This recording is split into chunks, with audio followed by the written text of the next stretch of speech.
Yon, so good morning mga par. So bali meron tayo dito ang apat na bubuhing makina. So Aerox B1, Aerox B2 at Aerox B1 mga par. Tapos ito Airblade 180cc. So 180cc, tapos 208, 215, tapos 183cc mga par. So ito malapit na rin matapos to, tsaka yon.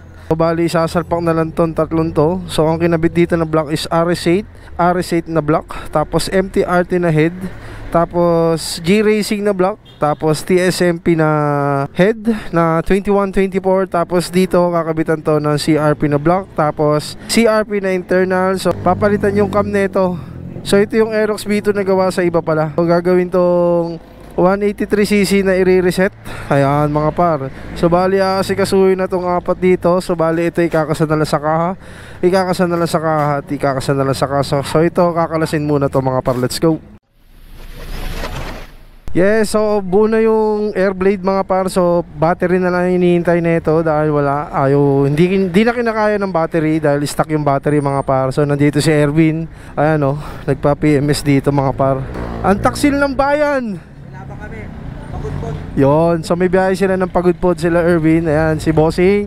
Tapos Aerox B2 mga par. So bali kinabitan na ng block na CRP, tapos kyobo ng CRP na valve spring, tapos injector na CRP, tapos syempre i-degree na yan ni Boss Yaman mga par. So dito sa loob ko is yung dalawang Aerox is nakatayo na rin. Ayan, sinabay-sabay na natin yan, papaandar rin na lang to. Tapos ito bubuin na lang dahil umaandar na siya mga par. So testing natin itong Aerox B1 mga par. Ayan, so papaandarin natin. O diba, one click lang mga par. Ayan, so Aerox B1 208cc, tapos syempre yung dun sa kabila ko is 250cc mga par. Aerox B2 na lang ang huling kakasa. So ayan si One Eye Jack. Yun, ang pagbabalik. So abangan nyo itong Aerox B2 mga par. So malapit na mabutong Aerox B2 mga par. Let's go. Aerox B2 mga par. So bali 183cc. So testing natin yung 183cc na Aerox B2 mga par. Ayan o.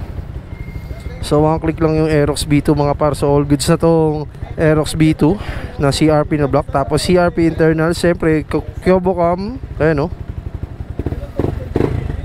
Dito sa right side ko mga par, Airblade. Ayan, so pang-apat na to, pang-apat na buo na to mga par. So ayan, hindi kinakaya ng battery. So iti-testing yan dito ni Krisha mga par.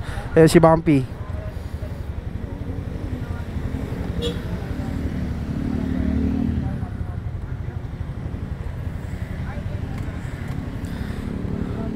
So may problema kasi yung battery nito dahil hindi kinakaya yung presyon. Dahil 183cc na rin tong Airblade mga par. So yan, bali all goods na lahat mga par. So syempre ito, okay na rin tong Aerox B1 mga par. So yun lang mga par, maraming salamat sa lahat na sumusuporta sa Jack. At syempre like kayo, mag-iingat. Peace out.